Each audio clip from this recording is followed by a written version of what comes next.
So I asked for your spiciest, most unconventional D&D advice and hot takes. And how bad could it be? Y'all can't be that wrong, right? Let's take a look. Monk is the best class. Oh god, this is gonna be bad. So I'm gonna assign each take a rating, spicy or milky. Then you get a rating of golden or trash. Okay, you like monks. That's cool, me too. But sadly, it has been shown that monks are a long way from the best class. They're not the most versatile, powerful, or creative. Sadly, this take is spicy trash. Hot take, Polearm Master and Sentinel isn't overpowered. You're just bad at designing encounters. I mean, I kind of agree, but have you tried not being a dick about it? Yeah, this was very confrontational, but you're probably right. Polearm Master plus Sentinel is a famous combo that's pretty good, but there are dozens of ways DMs can make challenging and fun encounters, even if players do this. I think that player-to-player combat should be encouraged. You mean player characters, right? Right? Also, sadly, no. D&D is not designed for player versus player combat. There are other systems which are much better for that, and a lot of the D&D player abilities are very unfun if used on other players. This is a spicy trash take. If you want to fight, get naked, cover yourself in oil, and wrestle in the ball pit of your local McDonald's like men.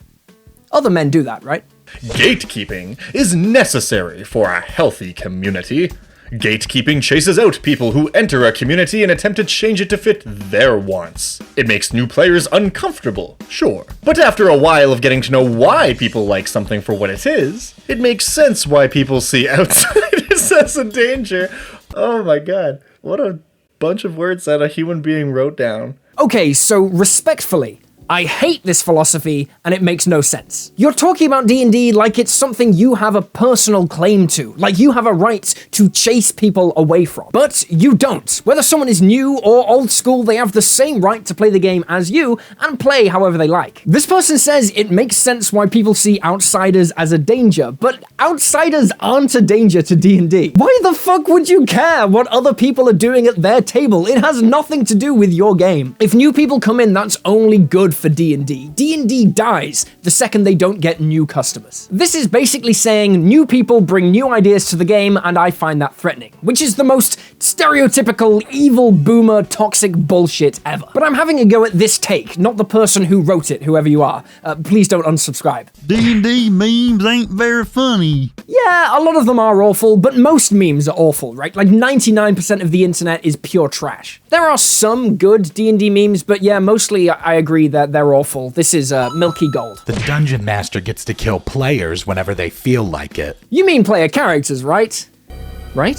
For real, I hope this is a joke, but there are some DMs who seem to believe this. They act like the DM role is just a license to do whatever the hell they want. This is obviously bullshit. Run from any game where the DM says they'll do this. They're not interested in respecting your autonomy, so there's literally no point in playing. Humans, elves, dwarves, and halflings are all the races the game needs. I'll tolerate some half-orcs, half-elves, dragonborn, and maybe tieflings. But we've gone way out into the weeds with all of these jabroni monster people. Look, I'll agree with this when all of the mentioned races grow claws for hands and walk sideways. All this coming from a guy with a turtle profile picture? Honestly, I've never got the objection some DMs have with the weird races. You want to play as a sentient ball of fluff? Fuck yeah, sounds awesome. Don't over-restrict player options for no reason. Let your players design themselves however they want. It's kind of the point of the game. This is spicy trash. I played a rogue who stole a Heward's handy spice pouch. Unfortunately, it was slightly cursed, so it only ever produced habanero powder. Definitely the spiciest hot thing I ever took in D&D. Oh, I get it. I asked for spicy hot takes, and you made me look like a fool. Well, Jason Kaufman, it's the last mistake you'll ever make. I earn over $100 a year shouting about a children's role-playing game. I have restraining orders from 4 different members of Critical Role, and they're not even the attractive ones. Don't fuck with me. For real though, this made me laugh. Cool item. Oh damn, it's the Let's Play D&D alarm. This video isn't sponsored, but I've started a fundraiser in support of charity. If you donate just like $3, you'll get automatically sent a message with a private link to a special exclusive Discord. There, you'll be auto-entered into raffles that I'll run to play games with me. We're talking one-shots and maybe a few games based on the zombie horde rules from that viral short a few months ago. The charity is the National Alliance on Mental Illness, a US-based non-profit that supports individuals and families affected by mental illness. They promote recovery through education, support groups, and a medical model approach to getting better. It's all about helping people who are struggling to recover and get them living the happy, secure life that we all deserve. Part of this mission is also me reminding you right now, you deserve to be happy. Be kind to yourself. You are awesome. And the more people donate, the more games I'll run. Every time we reach a milestone, I'll run another game. Just by giving a tiny bit, like the equivalent of a cup of coffee, between all of us, we can make a massive impact and have some awesome games of D&D. Saving lives and having fun at the same time. Any donation is amazing, and I'll see you in the game. Okay, back to the video. Counterspell is a badly constructed, badly written, awful mess of a mechanic that absolutely ruins the game. The fact that it has not been eroded to have rules expanded on or properly explained is a stain on Wizards of the Coast that can never be removed. Okay, you wrote this so dramatically. But yeah, kind of. Counterspell is a massive feels bad if it's used against players, but as a player tool to use against DMs, I think it can be pretty dramatic. I kind of like my players having it. It leads to fun moments when they try and counter a big, high-level spell, but I'd be open to seeing it improved. This is like a medium take.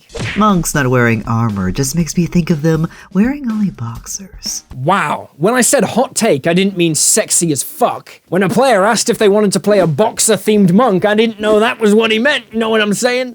Wizards of the Coast constant strengthening of classes and builds to the point of making PC deaths so rare takes away from both thematic and gameplay highs. Loss and death really adds to a more engaging experience. Okay, so when a party goes against a balanced challenge rating threat, they usually come out on top. Although the main designing concepts... Okay, he stopped. Well, to be fair, he was making a great point. Yes, death and loss can be cool, but that's not really anything to do with your opening argument. The DM and players decide together the lethality of the game. Your subclass kind of has nothing to do with it. Whether you're a champion fighter or a hexblade paladin, the game can be built around you really very easily to get the required lethality you're looking for. You want to find a middle ground of difficulty that suits the game you all want to play, and your subclass choices really won't impact that. This is spicy trash. Let me fuck the dragon. I have the charisma! Yeah, I mean, this is obviously a joke comment, right? But yeah. If a player builds their entire character around doing one thing, the DM should let them do it. Caution though, I don't really do sexual encounters in my games. Maybe as a joke, sure, but make sure that everyone around the table is comfortable with the joke. Generally though, this is a good point, but it's not really that controversial. Golden Milky. Elves being the beings with the longest lifespan while having the most amount of sub-races based on their environment is dumb. Wow. You blew my mind and you are 100% right. Golden Spice, elves would have the least amount of genetic diversity and therefore be the most homogenized race. Races should have ability score increases. An orc is inherently going to be stronger than a gnome. This doesn't mean you can't be a gnome barbarian though. Much like life, some people start at a disadvantage, and they need to work harder to reach the same level or surpass others. But it is possible. And frankly, that's kind of inspiring. Come on, this is like the milkiest take ever. Everyone agrees with this, except me. Because, spoiler alert, orcs are stronger than every other race, even without the ASIs. They can lift, carry, and drag 2 times the amount of other races. So there you go, orcs are stronger than gnomes. It's literally built into their race. I like ASIs tied to your background. It just gives players more options in character building and gameplay. This take is milky trash, but I acknowledge it's probably going to be the one most people disagree with me on. Seriously though, it is better this way. Game balance is unnecessary. Who cares if wizards are more powerful than fighters? It's not player versus player, so not all player options need to be equal. I mean, Dr. Manhattan is more powerful than Rorschach, but which one would be more fun to play? Okay, I agree, but it's also the case that it's easier to have fun when you're kicking ass. And if one build can kick ass way better than another, some players can end up feeling frustrated or like they never get their moment in the spotlight. You're implying that Manhattan would be less fun to play with than Rorschach, and in social situations, sure. But in the Vietnam War part of the story, if you were looking to kick off some steam, I reckon most people would rather play Manhattan. D&D is usually better if all the members of the party are roughly the same power level, in my opinion. So I'm giving this one spicy trash, but I do understand where you're coming from. Flawed doesn't automatically mean interesting. If your 8 intelligence wizard's only defining trait is that he's dumb, you didn't make an interesting character. You made a deadweight. John Davis. That's the most American fucking name I've ever heard. Yeah, I think most people have come to this conclusion. Sucking at the game is not fun or interesting. If you want to play a dumb wizard, just roleplay it as dumb. But you probably still want to have a high intelligence score just so your character can function. This take is milky, but it is correct. A lot of the content creation for D&D, especially on YouTube, is about making the most OP or the best early game combo, which I think has led to making TTRPGs seem like a video game of PCs versus DM. Okay, so for a start, this is like the milkiest take ever. Reddit loves to accuse YouTube of doing this, but I also think that they're wrong. I watch an enormous amount of D&D YouTube, and I really don't agree with this take. It's a really healthy, supportive, and welcoming space that encourages collaboration and good gameplay. It's actually insane how good the YouTube, D&D, and TikTok communities are. I genuinely can't think of any channel of any reasonable size that is promoting DM versus player ideas, outside of like really obvious jokes. Unlike Facebook and Reddit, by the way, which have a lot more toxic player versus DM bullshit on them. So this take is milky trash, but I'm glad you brought it up because it's important to talk about the cultural impact YouTube has on the game, especially as it grows. But I believe that impact is very positive. More streamed games should show their session zeros, be it before or after a campaign. So many D&D content creators lightly go over session 0, and it can leave new DMs clueless and have to piece together abstract clues on running one. Really cool idea, but this is a spicy trash take. Session zeros are very important, and it would be nice to show them, but they're also really personal. If someone says, I'm not comfortable with X because of this reason, they probably don't want that broadcast online. I agree there should be more resources on session zeros, but they shouldn't be literal live streams. A good session zero should be a safe space where everyone can talk honestly. Flight for PCs isn't nearly as overpowered as many people claim. The advantage it provides can easily be overcome with enemies changing their tactics and clever use of terrain. But unfortunately, DMs just don't use any tactics for the NPCs beyond run up and hit it or stand still and shoot.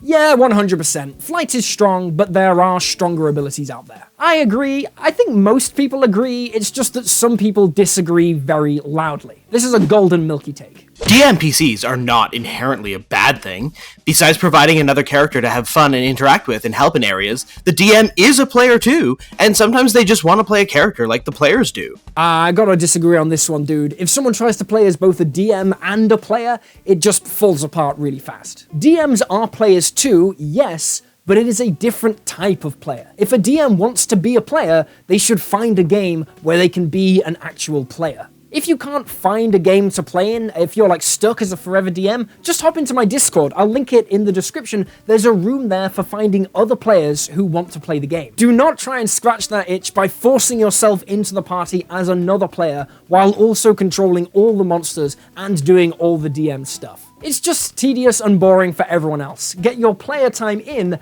as an actual player. It's way more fun. The classic horny bard and other horny character archetypes that are commonly seen as a normal part of the game are actually awful. It's unfun, uncomfortable, and often creepy to play with someone who wants to roleplay aggressively flirting and trying to hook up with characters. Yeah, if someone's being a creepy weirdo, then that's fucking weird. I've never actually experienced this though. My games tend to be pretty sexless because I write to what I know. Boom, roasted.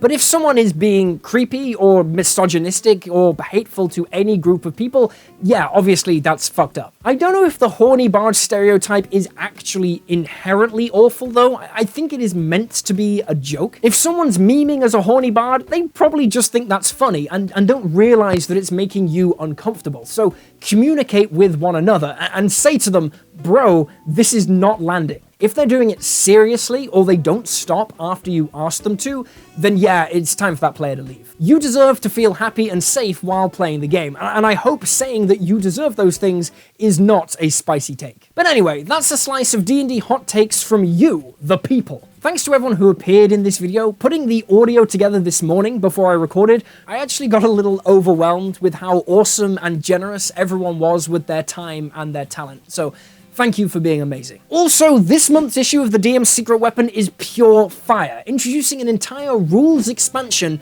of signature spellcrafting in D&D, letting players make their own signature spells. It's got a guide for balancing it all out with spells at different levels. It can be put into any type of game. It's amazing. Check that out, link up here and also down there. And if you want to get in on a game of D&D with me, you can do that right now by donating to a really awesome cause. Thanks for watching. Thanks to all the incredible humans who helped out making this video. Check out other videos on the channel, and I'll see you next time.